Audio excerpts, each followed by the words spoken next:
I recently came back from a trade show where I had to kind of dumb the golf swing down in order to be able to reach as many people as possible at the show, because not everybody was a golfer and not everybody understood what a golf swing is. But I think it's probably it gave me a few kind of insights into maybe where I might be able to actually make this a little bit easier for you to understand. If you're struggling, especially with coming from the outside on the golf ball, not getting a good strike on the ball, not putting any pressure on it in your swing, this could well help you to get a better understanding of exactly what you have to do, and also strip the club or the swing down into kind of understandable facets of how you can actually put them together. Where we've got to really start is with your wrist. If you're going to hit the golf ball and you want to hit it at the back of the golf ball with a golf club, the golf club's got to be coming in from the back of the golf ball, and it's got to be accelerating the club head through the ball. I think that's pretty obvious. The only way that your wrist can do that is by bending backwards. If you bend the club back, the wrist backwards into what we call flexion, you can then release it forwards into extension, and that is what we would use to throw a frisbee if we were throwing it with our lead hand. When you take a golf club in your hand, you start, however, with a normal grip with the wrist bent upwards in extension. So sometime in your golf swing, in order to get this absolute must in a golf swing correct, you have to bend the wrist back. The question is when. And if we really look at swings on the tour, there's basically just two models.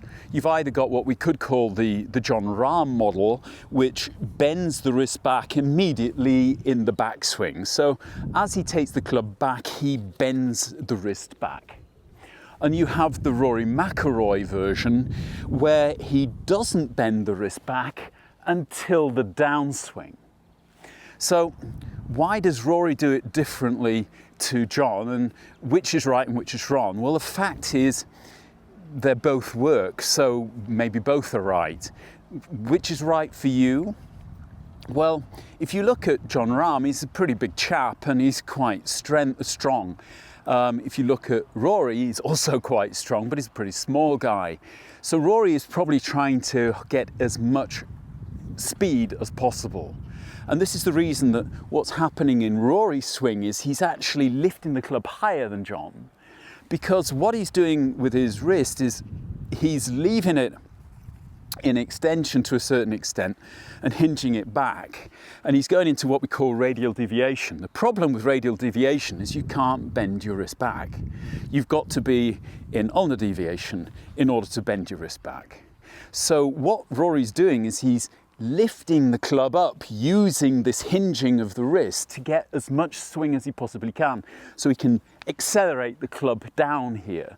John, on the other hand, is basically bending the wrist back, getting it onto plane, but at the same time bending the wrist back, and then he just has to release that bend towards target, a bit like the frisbee throw. What I want to show you is kind of more the Rory method, simply because I think that's going to help more of you than the John method. That's because we are all hitting the ball too short if you look at the length of the golf courses, with the exception of the pros. I know they're thinking about changing the rules so that the pros use balls that don't fly as far, and then we're going to have to use them as well.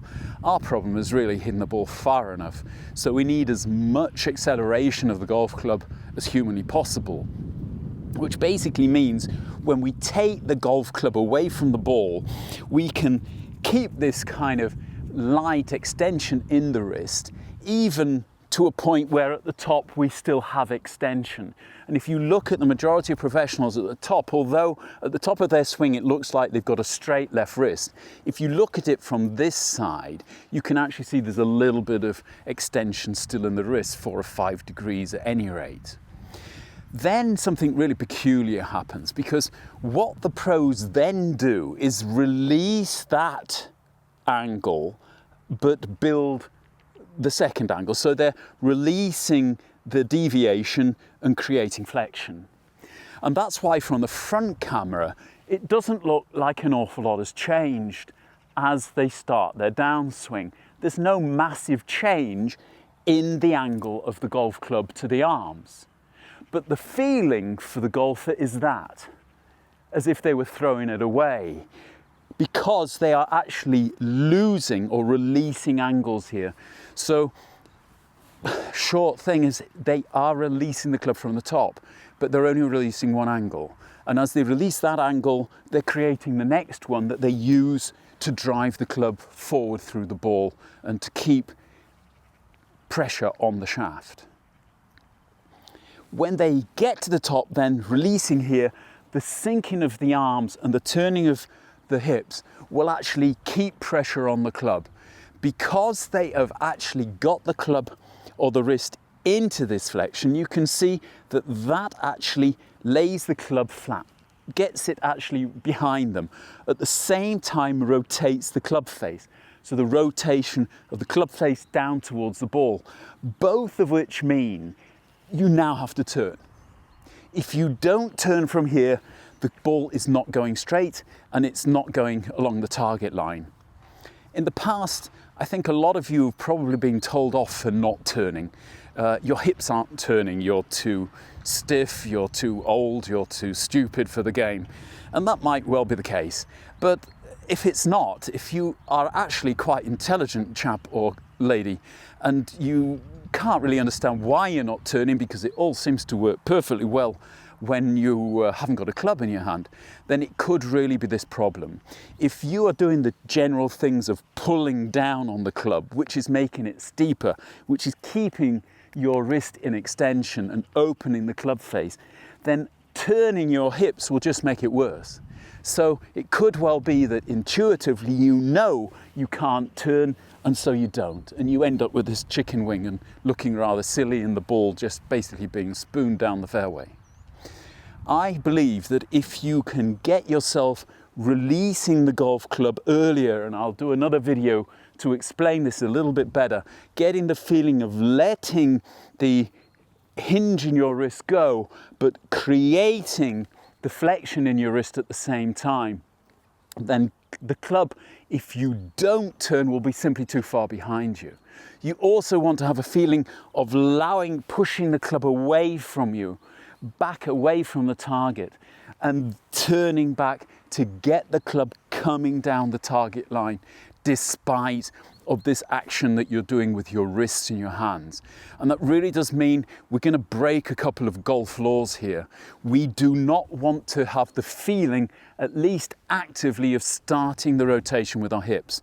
We want to have the feeling of starting the downswing with our wrists.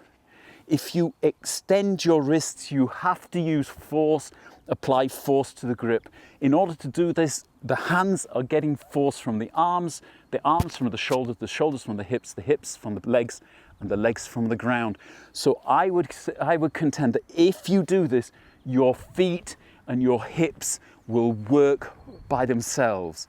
If, on the other hand, you get to the top of your swing and start pressing with your hips, your hands don't have to do anything. And by the time your hands realize you've done something, you are on the wrong plane and your wrists are at the wrong angle and the club is coming down too steeply on the ball. It could be that the reason that we've all found this golf game so difficult is because we haven't been able to really see what's going on at the beginning of the downswing, especially that the golf professionals are actually applying a force here to move the club away while swinging the arms down and rotating back to the target. But the swinging the arms down and the rotating back to the target, actually, if you were to think of it in a sequence of events, is actually happening after the hands have applied a force to the grip, away from the target, back away from them, and that is what's moving the club down and through the ball. I know this is probably turning your world on its head, and I'm sorry for that, but maybe the reason you've been finding it so difficult is because your world has been standing on its head all the time, and what we're actually doing is righting the ship, getting you back onto the right path, even if it's going to be a very strange feeling. So what I want you to do is to decide you're going to do a John Rahm, then you can't really get the club higher than shoulder height unless you're Dustin Johnson and totally flexible. But from here, you're going to then sink your arms, rotate your body, and release your wrist angle. If you're doing a Rory, you want to get to the top of your swing and you want the feeling of pressing your wrists back, away and behind you. So you create this flexion, the club goes miles behind you, you drop your arms, pull the club down and rotate the club back into the ball. That's the Rory. Pays your money and makes your choice. Hope you liked it. If you did, please hit that like button. See you all very soon with the next one. Goodbye.